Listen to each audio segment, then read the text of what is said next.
Isang mapagpalang umaga sa lahat mga kagimat. Kakita ko sa iyo. Ito ay mata ng pusa mga kagimat. Yan.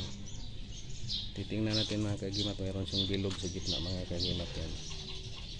Kay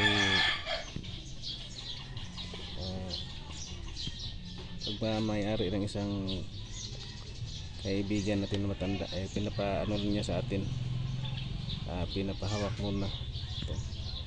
Ito daw ay ano ng pusa mga kagimat, yung kanyang mata mga kagimat ng pusa mga kagimat. Yan, na nagiging ano na sa mga kagimat, bato, mata ng pusa.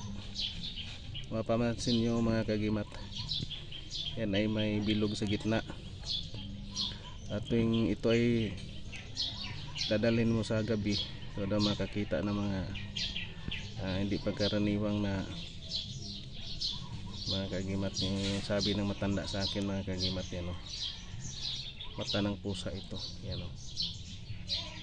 yan mga kagimat, na nagiging bato at crystallize sa mga kagimat. Yan, mata ng pusa. Ito ay matagal na sa kanya, ang 70 years na daw ito sa kanya mga kagimat, kasi ano siya, bata pa siya nang hawak na niya ito mga kagimat.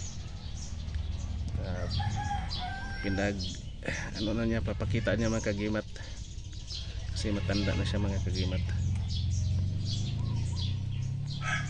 And ito lang muna yung bago kong upload mga kagimat. Shout out kay ang hiwaga ng kalikasan. Shout out sa iyo bro, Ma'am Clarita Stone Collections, kay GM shout out, kay yung mga ano natin dyan sa Antipolo Rizal, yung batang manggagamot yan, si Sir Basti Advin Kula, shout out. And thank you for watching, and God bless ating lahat.